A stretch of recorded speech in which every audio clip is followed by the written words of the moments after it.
ખાશે તો બધું એને મનમાં ના લેવું, જ્યાં ત્યાં કહેતા ના ફરવું.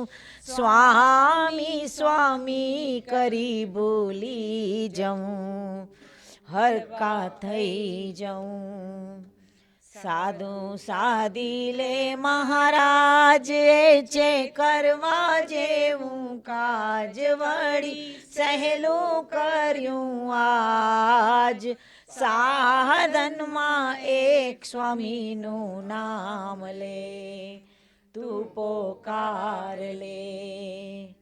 આપણે થવું નથી સ્વામી જેવા, મંડ્યા છીએ સ્વામીના થઈને રેવા. નિત્ય યોજે છે બનાવ, એમાં ગૂંચવે છે સ્વભાવ, દુખાય તે દેહ ભાવ. સ્વામીના નામનો વેલાજ લે, કરગુરાજ રે. કે સાધુ સાધી લે મહારાજ, એ છે કરવા જેવું કાજ, વળી સહેલું કર્યું આજ. સાધનમાં એક સ્વામીનું નામ લે, તું પોકાર લે. બીજા મુક્તોમાં આવું કાંઈ જોવું નહીં, એને વર્તાવનારો છે સેમ અહીં. એથી દિવ્ય એ હશે, અંતર દ્રષ્ટિ કરશે, ક્યાં અહોભાવે રહેશે. ગાદી સોંપી નથી આપણને, એનું જોવાને.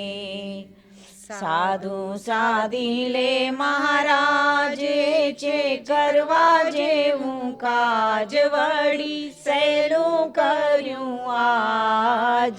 સાધનમાં એક સ્વામીનું નામ લે, તું પોકાર લે.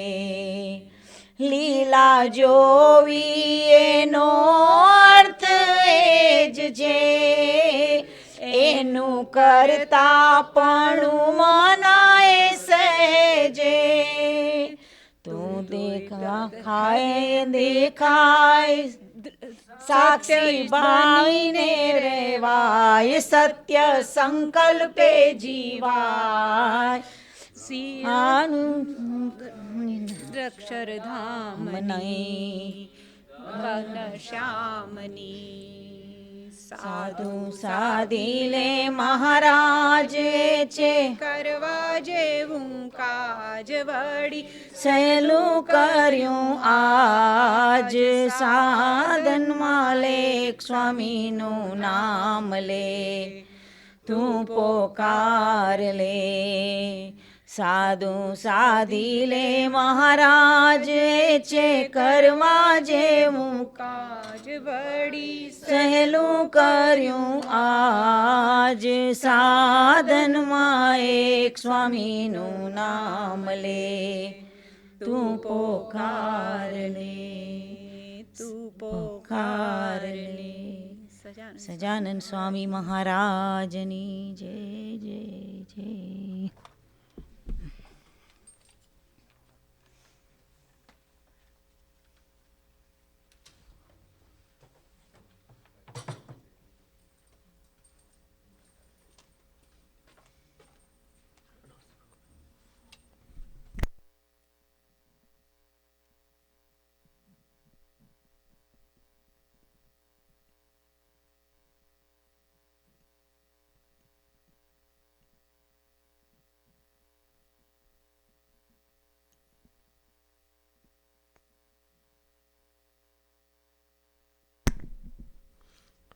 Sajan Sai Marathi. Today we have Chintan Bhai from Florida.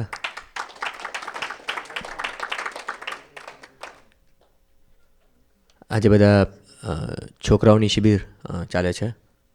સો બધા આપણે લિબર્ટી વિલમાં છે, બધા છોકરાઓ અને ભાઈઓ અને અમુક જે બધા સેવામાં રોકાયા છે બધા ત્યાં છે. અને પંકજ અંકલના આપણે નીસ એટલે હર્ષાણીના નીસના વેડિંગ છે, એટલે બધા પંકજ અંકલ અને બીજા બધા ફેમિલી મેમ્બર્સ બધા ત્યાં આગળ છે. So we are today small but mighty group. So I just announce the programme for the weekend. કાલે આપણે વચનામૃત સભા રાખી છે, અને વચનામૃત લિબર્ટી વિલમાં રાખી છે. અને મોસ્ટલી આપણે એવી રીતે પ્લાન કરીએ છીએ કે દિનકર અંકલ અને છોકરાઓને વચનામૃત સભાનો એવો લાભ મળે. એટલે બંને દિંગલ set is open for anyone who comes wants to come. જે આવવાના હોય જો હાથ ઉપર કરે તો we can actually plan for the dinner and everything. 6 o'clock. 1 2 3 3 4 4 5.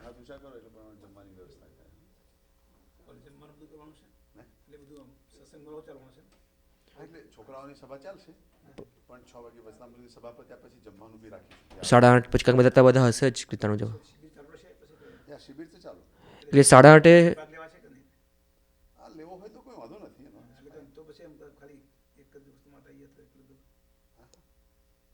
Right. એટલે શિબિરનો તમે આઈડિયા આપી દો કે 6 થી 6:30 પ્રોગ્રામ થશે, સભા થશે, અને પછી જમવાનું.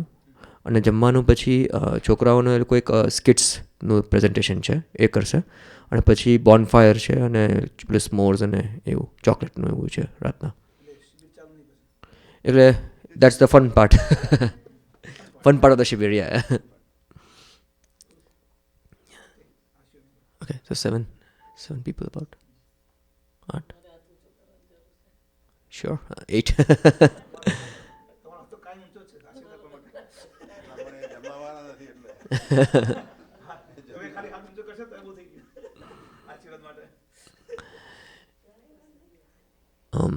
Then Sunday. ફરીથી ગુજરાતીમાં કાલે વચનામૃતની સભા સપનભાઈના લિબર્ટી વિલમાં સાંજે 6 વાગે રાખવાના છીએ. જેને સભામાં આવવું હોય તો આવવાનું જણાવજો, તો એ પ્રમાણે તમારી જમવાની બી વ્યવસ્થા થાય. અને તમારે તમારા છોકરા દીકરીઓ ગ્રાન્ડ ચિલ્ડ્રનને બી જોવા હોય તો બી તમારી આંખો ઠરે.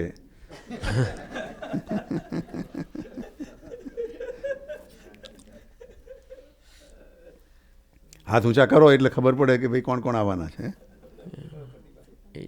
8 people we have counted. Okay, ભલે ભલે. Then Sunday આપણે મહાપૂજા આપણે એ પણ સપનભાઈના ત્યાં આગળ રાખીશું. અને દેટ્સ ધ રેગ્યુલર પ્રોગ્રામ. 11 વાગે મહાપૂજા અને પછી સ્વામીની વાતો અને જમવાનો પ્રસાદ. That will be the Sunday programme.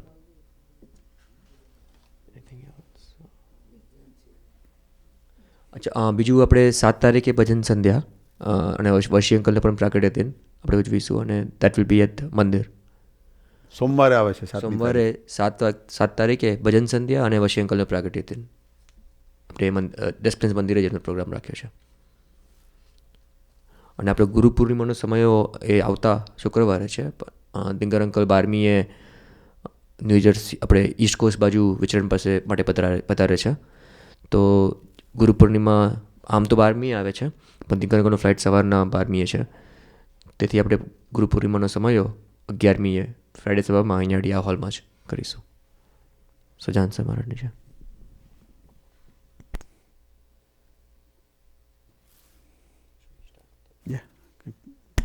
Today we have આપણે રમણ અંકલને પ્રાર્થના કરીએ. એમની સ્વામીની વાતો માટે રમણ અંકલ પણ પ્રિપેરેશન કરીને આવ્યા છે. સો રમણ અંકલ આપણે લાભ લઈએ. આપણે રમણ અંકલ સજાન સમારણની છે.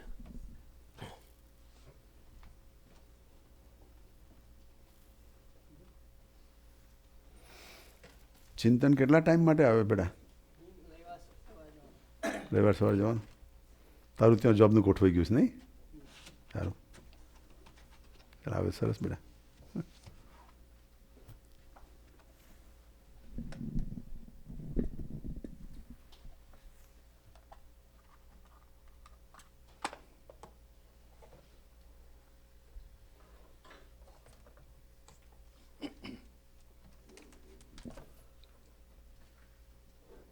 બધાને જય સ્વામિનારાયણ. જય સ્વામિનારાયણ. સજાનંદ સ્વામી મહારાજ જય. પુરાતીતાનંદ સ્વામીની જય. સદગુરુ દેવની જય. Oh sorry, I forgot this. Mike ને થોડું આ બાજુ લાવો એટલે આવશે મિડલમાં. હા બસ એ બાજુ આમ ફેરવી દો એટલે હા હા દેટ વુડ બી બેટર. સ્વામીની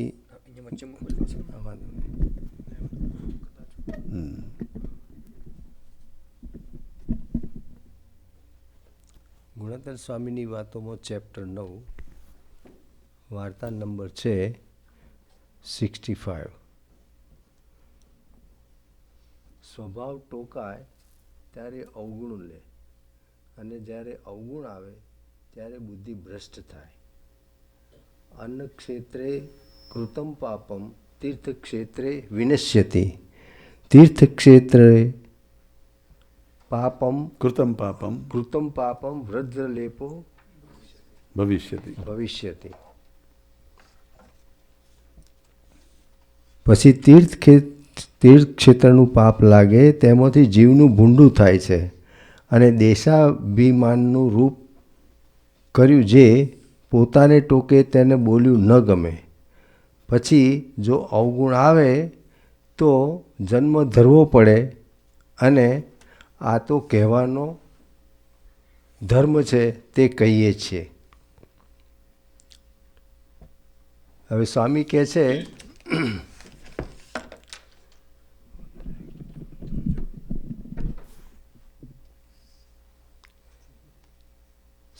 સ્વભાવ ટોકાય. Sorry, this is middle. I have હા બરોબર છે. નીચું નીચું કરો ને. હા હા બસ.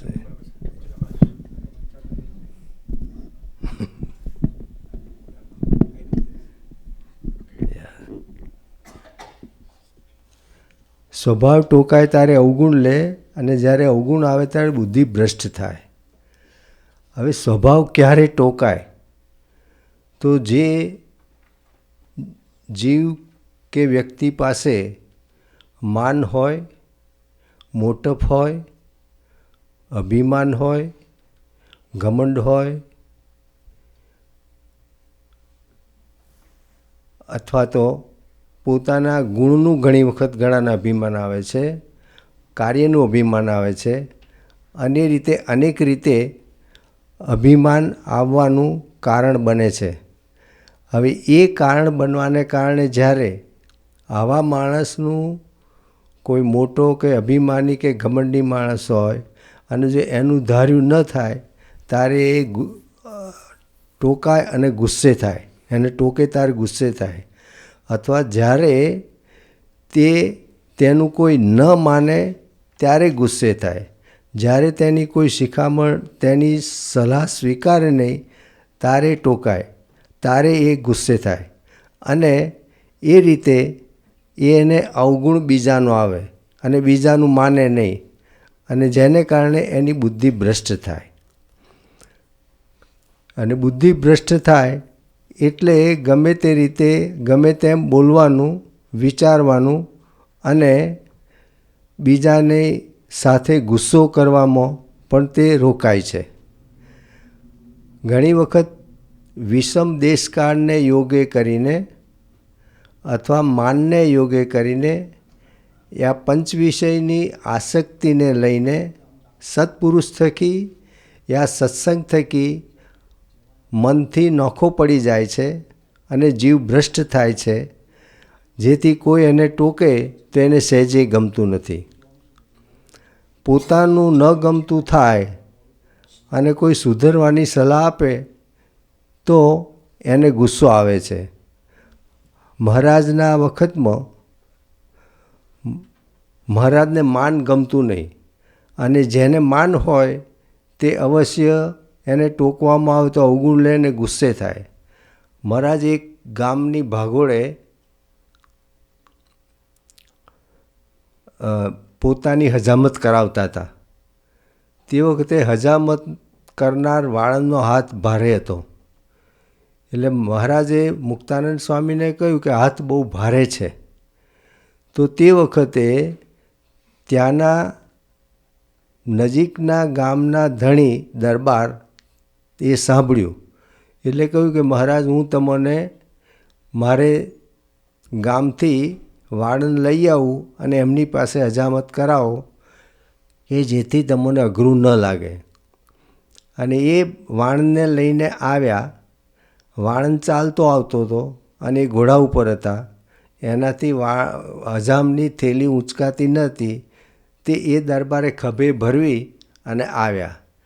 હવે મહારાજે આ બાજુ નક્કી કર્યું કે પેલા વાણંદને બોલાવા ગયા છે ને આવશે, એમાં ઘણો સમય બગડશે. તો એ ત્યાંથી નીકળ્યા અને એ બે ગામની વચ્ચે એક તલાવડી હતી.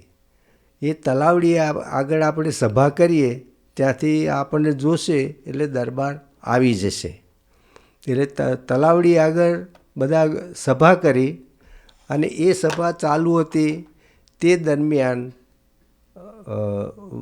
દરબાર વાણંદને લઈને આવ્યા. હવે સભા ચાલુ હતી એટલે એને મહારાજને ડિસ્ટર્બ ના કર્યા, પણ હજામની થેલી ભરવીને ઊભા રહ્યા. હવે તે વખતે એમના સંત બાજુમાં સત્સંગ કરાવવા ગયા હતા. તો એમને જાણ્યું કે મહારાજ અહીંયા છે, તો ચાલો દર્શન કરવા જઈએ. તો દર્શન કરવા ગયા, પણ એમને જગ્યા સારી ના મળી એટલે ઊભા રહ્યા. એટલે મહારાજને માન બહુ નહીં ગમતું, અને જે માન મોટપ રાખે એને મહારાજ કહેતા કે અમે એમને સત્સંગ કરાવવાનું બહુ પસંદ કરતા નથી. જો મોટા રાજો હોય કે મોટા શ્રીમંત હોય અને જો એને સત્સંગ કરાવીને થોડું વાંકવું પડે તો એ તો જાય પણ બીજાને 15ને લેતો જાય. એટલે અમે બહુ આગ્રહ કરતા નથી કે જેથી આ પ્રમાણે સત્સંગનો બગાડ થાય. એટલે એમને માન પ્રત્યે બહુ નફરત. તો પેલા તો ઊભા રહ્યા, પણ સંત પણ ઊભા રહ્યા. એટલે મહારાજે કહ્યું, જોયું, જેને માનના દર્શન ન થયા હોય એ દર્શન કરી લો. કારણ કે એ સારી જગ્યા માટે રાહ જોતા હતા. જગ્યા નથી એટલે આગળ નહોતા જતા બેસવાની.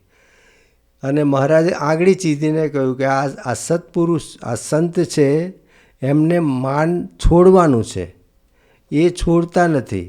અને આ ગામધણી છે એની પાસે માન છે, છતાં એ છોડી અને વાણંદની થેલી ખભે ભરવી ને ઊભા રહ્યા છે.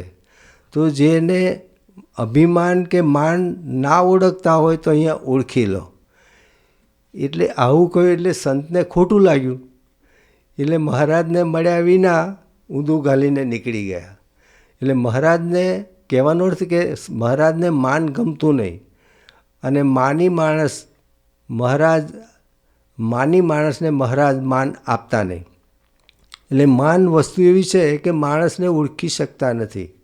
એટલે મહારાજ કહે છે કે માનથી દૂર રહેવું હોય તો જે ધજા મંદિર ઉપર ફરકતી હોય છે, તો પવનની દિશા પ્રમાણે ધજા પોતાની દિશા બદલે છે. તેમ સંત કહે તે પ્રમાણે હરિભક્ત ચાલે તો એનું રૂડું થાય. જેવી રીતે ધજા પવનના દિશા પ્રમાણે બદલે તો એ રૂડી દેખાય, તેમ સંત કહે તે પ્રમાણે માને અને પોતાની સાચી દિશા પકડી લે તો એ રીતે એનું હિત થાય, એવું સંત કહેતા. મહારાજે એક વખત એમ પણ કહ્યું છે કે જે સંત અને ભક્તમાં માન તમે ના જુઓ અને અપમાન સહન કરતા જુઓ, એનો સંગ કરો, કે જેથી તમને ક્યારેય સત્સંગમાંથી પાછા નહીં પડાય. માનવાળા માણસો સત્સંગમાં આગળ વધી શકતા નથી. અને જો માન પ્રવેશી જાય તો એ સત્સંગમાંથી પાછા પડે છે. માટે મહારાજ કહેતા કે સૌ પાપોનું અને સૌ કલંકોનું કલંક માન છે. એટલે માનથી હંમેશા દૂર રહેવું. એટલે જેની પાસે માન હોય એને ટોકવામાં આવે તો એ અવગુણ આવે છે. તો માન કઈ રીતે દૂર કરવું એ ભગવાને કહેલું કે તમે નિર્માની થઈને રહો અને માન વિનાના સાથે સંગ કરો તો તમે સત્સંગમાં ટકી શકો અને નિર્માની વધુ થઈ શકો. હવે સવાલ એ ઊભો થાય છે કે આવા જે સંત જે માણસની બુદ્ધિ ભ્રષ્ટ થાય છે તો બુદ્ધિ ભ્રષ્ટ થવા માટે માન ન હોય તો ન થાય અને માન હોય તો એની બુદ્ધિ ભ્રષ્ટ થાય. પછી એ બુદ્ધિ ભ્રષ્ટવાળો ગમે એટલો સાંખ્ય યોગી હોય કે ભક્તિ યોગ કરતો હોય કે સંતોનો સંગ કરતો હોય તે લાંબો સમય ટકી શકતો નથી, એવું મહારાજે ઘણી જગ્યાએ વાત કરેલી છે. હવે સવાલ એ છે કે જ્યારે તીર્થક્ષેત્રનું પાપ લાગે તો એ પ્રાયશ્ચિતથી મટતું નથી, પણ માફી મળે તો જ મટે છે. માટે આવા જે મોટા સંતો કે ભગવાન કે ભક્તનું અવગુણ લે અને એની પ્રત્યે બુદ્ધિ ભ્રષ્ટ થાય તો એ પાપ જતું નથી. માટે કોઈની પાસે સાથે અભાવ અવગુણ લેવો નહીં અને બુદ્ધિ ભ્રષ્ટ ન થાય એની કાળજી રાખવી, એવું ગુણાતીતાનંદ સ્વામી કહે છે. હવે એક વખતે એવું બન્યું કે વિસનગરની અંદર શોભારામ કરીને એક વિદ્વાન હતા અને એ વિદ્વાન સ્વામિનારાયણ ભગવાન વિશે અને સ્વામિનારાયણ સંપ્રદાય વિશે વિરોધી વાતાવરણ ઊભું કરતા અને વિરોધ બોલતા. એટલે આવું ઘણી વખત કરતા અને કહેતા કે ભગવાન સ્વામિનારાયણ છે કે સ્વામિનારાયણ સંપ્રદાય છે એવું કોઈ શાસ્ત્રમાં મેં જોયું નથી કે કોઈ શાસ્ત્રમાં આવો કોઈ ઉલ્લેખ નથી, એવું જાણ ત્યાં કહ્યા કરે. પણ પરમહંસ આગળ ચર્ચા થાય ત્યારે એનો ખુલાસો થાય, પણ આના મગજમાં એ વાત ઉતરે નહીં. એટલે એને ઘેર બેસી અને સ્વામિનારાયણ ભગવાનનું અને સ્વામિનારાયણ સંપ્રદાયનું ખંડન કરતો હતો. તે વખતે આપણા કોઈ સત્સંગી, એનું નામ બળદેવ હતું, તે બળદેવ ત્યાં રહીને પસાર થતા હતા. તો એમને જોયું કે અહીંયા આ શોભારામ અહીંયા ભગવાનની ખંડન કરે છે અને અવળો પ્રચાર કરે છે. એટલે ત્યાં ગયા અને પછી કહ્યું કે તમે સ્વામિનારાયણ ભગવાનને શા માટે ભગવાન નથી માનતા? સ્વામિનારાયણ ભગવાન છે, બધાને પરચા બતાડે છે, બધાને સત્સંગ કરાવે છે, ચોરી લૂંટારાને માળા ફેરવતા કર્યા છે, છતાંય તમે આવું શા માટે બોલો છો? તમે ભગવાનનો આશરો કરો અને ભગવાનને આશ્રિત થાઓ તો તમને મોક્ષ મળે ને તમારું કલ્યાણ થાય. એટલે વધારે ગુસ્સે થયો એ કે તમે મને કોણ કહેનાર? કારણ કે એ વિદ્વાન હતો અને વિદ્વત્તાનું એને અભિમાન હતું. માણસને 3 રીતે આવે: ગુણથી અભિમાન આવે, વચનથી આવે અને કર્મથી આવે અને મનથી આવે. હવે ગુણથી આવે એટલે કે વિદ્વાન હોય તો એને અભિમાન આવે, કર્મથી આવે તો મોટું કાર્ય કર્યું હોય તો અભિમાન આવે, અને મનથી આવે તો કે અમે તો 20 વર્ષથી સત્સંગ કરીએ છીએ અને તું મને કોણ કહેનાર? એવી માન્યતાથી ગુસ્સે થઈ જાય અને એનો અવળું બોલે અને એની બુદ્ધિ ભ્રષ્ટ થાય. એવી રીતે આને કહેવા માંડ્યો બળદેવ સત્સંગી કહેવા માંડ્યા એટલે ગુસ્સે થઈ ગયા કે જો તમે તમારા મહારાજ છે સ્વામિનારાયણ ભગવાન જ હોય તો હું આટલા વખતથી સ્વામિનારાયણ ભગવાનનો વિરોધ કરું છું, સંપ્રદાયનો વિરોધ કરું છું, છતાં કેમ મને કશું કરતા નથી? કેમ શિક્ષા કરતા નથી? અને જો સાચા હોય તો મને અંધ બનાવી દે. રાઈટ? એટલે પહેલાં ભાઈ કહ્યું કે શોભારામ, તમે શા માટે જાણી જોઈને દુઃખ માગો છો? મહારાજ તો સત્ય સંકલ્પ છે. તમે જેવું માગશો એવું કરશે તો તમે સારું માગો. અને ભગવાન તો દયાળુ છે. તમે દુઃખ માગશો તો એ દુઃખ નહીં આપે, પણ તમારો સ્વભાવ તમને દુઃખ આપશે. એટલે તમે આ બધું છોડી અને ભગવાનનો આશરો કરો અને તેના આશ્રિત થઈ અને મોક્ષના ભાગી બનો. એટલે આ તો વધારે ગુસ્સો કર્યો કે તું મને કહેનાર કોણ ને સલાહ આપનાર કોણ? મારે તારી સલાહ જોઈતી નથી અને તારી જોડે વાત મારે કરવી નથી.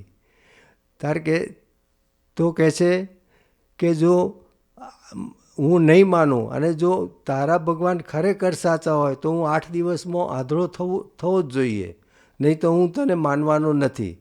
એટલે પેલો કહે છે કે તમે બહુ ભૂલ કરો છો, ઉતાવળા ના થાવ, ગુસ્સે ના થાવ, સમજણથી સ્વીકારો. તો એ માન્યો નહીં. પેલા હતા જતો રહ્યા. પછી મહારાજ વિચરણ કરતાં કરતાં ત્યાં વિસનગરમાં આવ્યા. અને વિસનગરમાં આવ્યા એટલે ભક્તોએ વાત કરી આ પ્રસંગની કે આવું હતું ને આ પ્રમાણે હતું, તેને આવું થયું. તો મહારાજને દુઃખ થયું. મહારાજ તો દયાવાન છે, કરુણાની મૂર્તિ છે અને કોઈની સાથે વેરઝેર રાખતા નથી. તો કહે છે કે આ તો બહુ ખોટું થયું, મારે કારણે જ આ આંધળો થયો. હું અહીં મારું નામ ના દીધું અને ચર્ચા ના કરી હોત તો એ બિચારો આંધળો થાત નહીં. એટલે હું આ આંધળો થયો એમાં હું પણ જવાબદાર છું. મહારાજ એવી રજૂઆત કરે. એટલે સત્સંગીઓને અજાયબી લાગી. તો કે શું કરવું મહારાજ? તો કે તમે એને એવું કહેવડાવો કે મહારાજ આવ્યા છે અને તને મળવા માગે છે અને તને દર્શન આપવા માગે છે. અને ભક્તોને કહ્યું તમે આ સમાચાર કહો, આપણે એને દર્શન આપીએ અને એનું દુઃખ દૂર કરીએ. તે સંદેશો મોકલ્યો તાકે હું મળવા માગતો નથી અને હું ભગવાનને સ્વામિનારાયણને ભગવાન માનતો નથી. તોય મહારાજની ના રહેવાયું કે ચાલો ને આપણે જઈએ. ગયા તો દરવાજે 2 માણસો ઊભા રાખેલા કે અહીં કોઈ આવે પેસવા ના દઈશ. અને મહારાજને ના પેસવા દીધા, સત્સંગીઓને ના આવવા દીધા. નોકરોએ ના કહ્યું હતું એટલે બિચારા મહારાજ ખિન્ન હૃદયે અને નાખુશ થઈને એ પાછા વળી ગયા. અને આવા જે બુદ્ધિ અવગુણ લે અને બુદ્ધિ ભ્રષ્ટ થાય એનું શું પરિણામ આવે છે એવું આ દાખલા ઉપરથી આપણને જાણવા મળે છે. માટે કોઈનો અવગુણ લેવો નહીં, અભાવ અવગુણમાં પડવું નહીં કે જેથી આપણી બુદ્ધિ ભ્રષ્ટ થાય. સજાનંદ સ્વામી મહારાજની જય જય જય.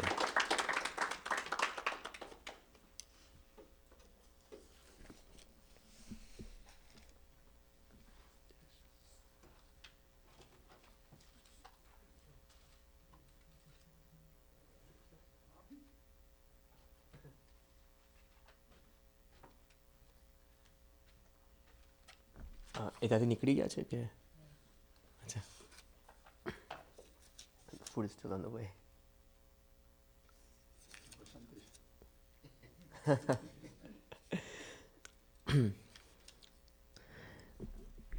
ડિંગર અંકલ આપણી આજે શિબિરમાં there's one thing that Dinger uncle said which is probably want to share કે આજે શિબિરનું આપણે ટોપિક કેમ રાખેલો આજ્ઞા અને નિયમ. જે ફર્સ્ટ સભાનું જે સેશનનું જે ટૉપિક હતું એ આજ્ઞા અને નિયમ પર હતું. અને એમાં ડિંગર અંકલે આજ્ઞા અને નિયમ સમજાવતા ઘણા બધા પ્રસંગોની વાત કરી. એટલે પહેલાં સ્ટાર્ટિંગમાં આપણે કિરણ આંટી અને એક પ્રેઝન્ટેશન બનાવેલું અને ઈશાબેને પ્રેઝન્ટેશન આપી રહ્યા હતા. અને એમાં જ્યારે આજ્ઞાનું આવ્યું ત્યારે ડિંગર અંકલે કેન આઈ એડ સમથિંગ અને શીશ ઓફકોર્સ યસ યા. અને ત્યારે એમાં ડિંગર અંકલ સેડ કે ભગવાન કે સંત કે ગુરુ દે નો ધ બેસ્ટ ફોર અસ. આપણા માટે એ સારું જ જાણતા જ હોય છે. પણ આપણને અને આપણે જે આપણું સારું અને હિત કરીને આપણને જે વચન કહે જે આપણને માનવામાં કઠણ લાગતું હોય કે દેટ ઇઝ આજ્ઞા. સો that's the is very interesting definition that I heard. So I thought May will share with you. પછી ડિંગર પછી વાત કરતાં છોકરાઓને સમજાવતા કહેતા હોય છે કે આપણે જન્મ્યા હોય ત્યારથી આપણે આજ્ઞા પાડતા હોય છે. તો he asked કે આપણે જન્મીએ પછી when we right after we are born, what's the first આજ્ઞા we follow? So he asked everyone, and people didn't know. And then he was explaining that when the baby is in the womb, it's not breathing on its own. It's getting oxygen from the umbilical cord and from mother's blood supply. So it doesn't know how to breathe. So right after the baby is delivered, the umbilical cord is cut. And saying he was talking with Rashna Ben, and said the first thing they had to do is, so the પહેલી વસ્તુ એ બેબીને breathe કરવાનું આજ્ઞા આપે કે breathe કર, અને કહે છે કે એના માટે પાછળથી થોડુંક થપાડે, જો ના કરે તો વધારે થપાડે, અને છતાંય ના કરે તો ચીમટો ભરે, જેથી કરીને રડે, અને રડીને એમાંથી એનું બ્રીધિંગ ચાલુ થાય. ત્યારથી ચાલુ કર્યું કે પછી કે છોકરાઓ મોટા થાય, નાના હોય, પછી સ્કૂલમાં જાય, કોલેજ સુધી જાય, કે છે કેવી આજ્ઞાની સરસ કથા વાર્તા દિંગર અંકલે કરી. દિંગલે એમ કીધું કે આજ્ઞા જે ગુરુને સંતનું વચન છે, ભગવાન અને સંતનું વચન છે, એ આપણે લઈને એને પાડીએ અને જીવનભર સુધી રાખીએ તો એને નિયમ કહેવાય. કે જે ભગવાને વચન આપ્યું અને આપણે પાડી લીધું અને જીવનભર સુધી એને આપણે રાખીએ આપણી સાથે, અને એને કોઈ સૂચન કર્યું હોય જીવનભર સુધી પાડતા ગઈએ છીએ તો એને નિયમ કહેવાય. સો that's the way he explain. પછી આસ્ક્ડ કે એવા કોઈ છોકરાઓ છે જેને લાસ્ટ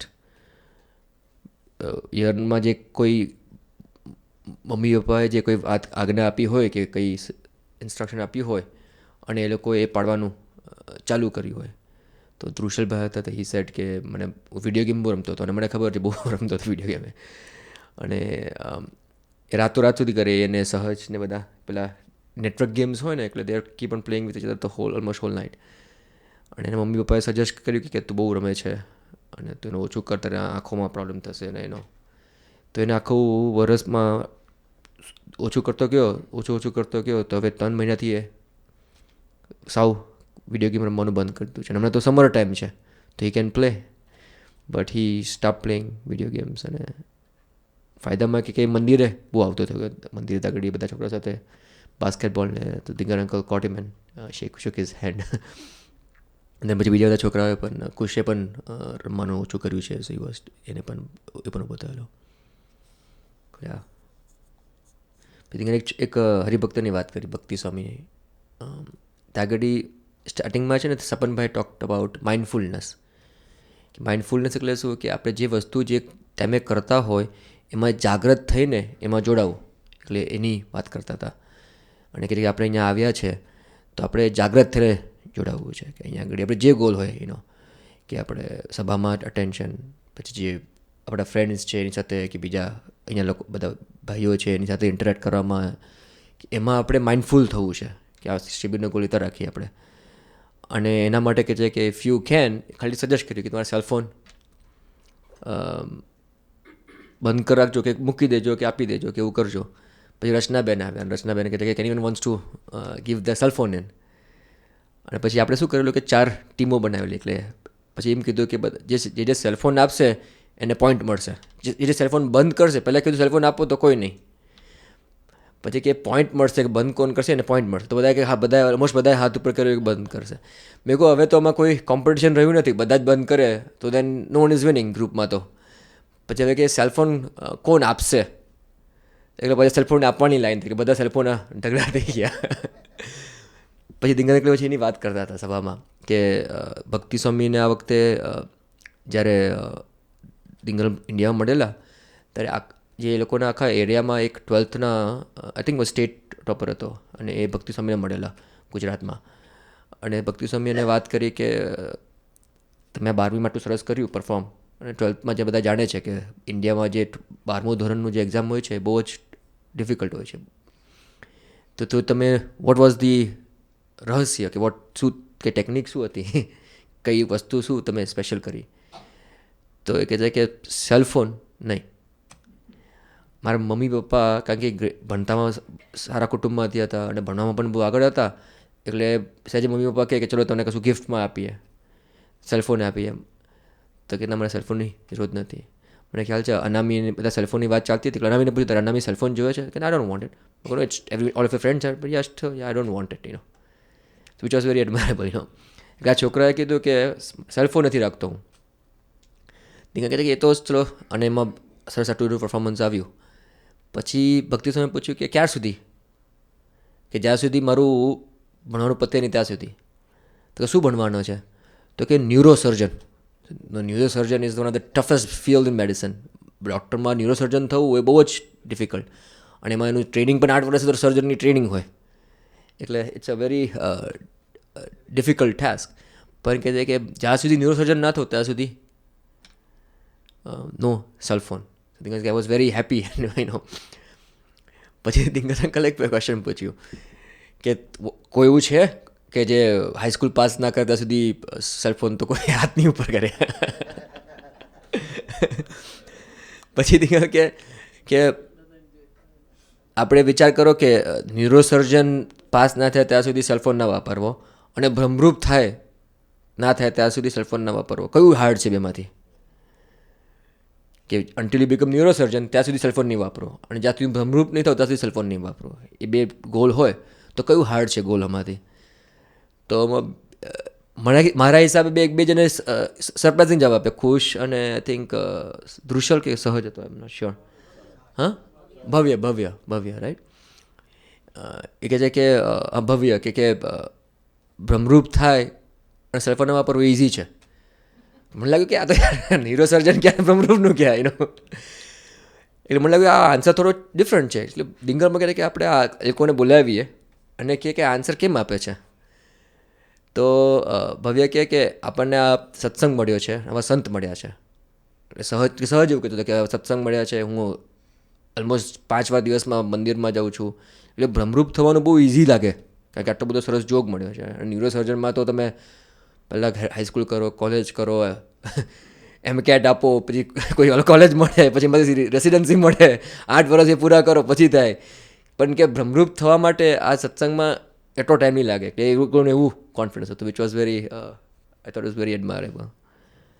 તો એ બહુ સરસ. બધા પછી સભાની વાત ચાલી, અને પછી બપોરના ફિલ્ડ ડે રાખેલો, એટલે બધી ગેમ્સ ગોઠવેલી. બેડમિન્ટન હોય કેટલી વાર કરી શકે, ફૂટબોલ કેટલું દૂર જોડી શકે, પછી પેલું બીન બેગ અને ઓબ્સ્ટેકલ રેસ અને સ્પ્રિન્ટ, એટલે બધા હરેક ટીમ પ્રમાણે આપણે શું કર્યું કે પહેલાં એવું વિચારતા હતા કે ઇન્ડિવિજ્યુઅલ કરે, હું ઇન્ડિવિજ્યુઅલ કરતાં ટીમ પ્રમાણે કરીએ, અને જે ટીમનું આખું એવરેજ આવે એ ટીમ જીતે એનો. બધા છોકરાઓમાં બહુ ટીમનું એકદમ જ, અમારા ઈશાબેન અને ધારા એ લોકો તો ટીમનું એક સોંગ પણ બનાવ્યું હતું, ચીયર સોંગ. જ્યાં જાય ચીયર સોંગ ગાયો, અને આખો એક ડાન્સ બનાવ્યો હોય, બધું બહુ કર્યું એ લોકોએ.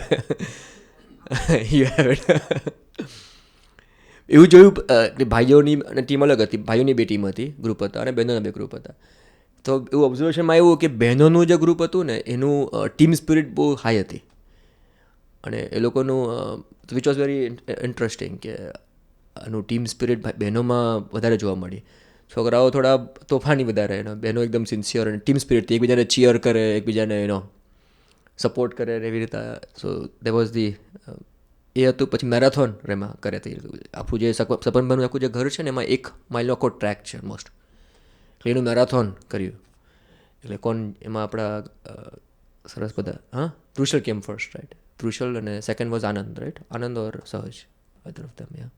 અને બહેનોમાં બ્રહ્મીબેન ફર્સ્ટ આવ્યા હતા, અને સેકન્ડ વોઝ સ્મૃતિબેન. સો બધા આનંદ કરે જ ત્યાં આગળ. હમણાં હવે એ લોકોનું સેશન છે એમાં પિયર પ્રેશર અને how to have good friends, અને ઇન ફેસ ઓફ પિયર પ્રેશર હાઉ ટુ મેન્ટેન સત્સંગ વેલ્યુઝ એન્ડ આપણા કલ્ચરલ એન્ડ ફેમિલી વેલ્યુઝ. એટલે એનું ટોપિક છે. ઘણા છોકરાઓ કુશ મને કહેતો હતો કે આમ ઇન્ટરેસ્ટ ઇન દેટ ટોપિક, કે હાઉ ટુ ડીલ વિથ પિયર પ્રેશર. અને અમને સુરત વાત કરતા હતા કે હાઈસ્કૂલ સુધી પિયર પ્રેશર લાગે, એટલે જયુને અમે અહીંયા લાવવાનું પાસ કરતા હતા ને, તો કે જયુ આપણી જોડે પાછો આવશે અહીંયા આગળ. એવું જયુને જરૂર નથી પિયર પ્રેશરની, Jayu is very strong you no.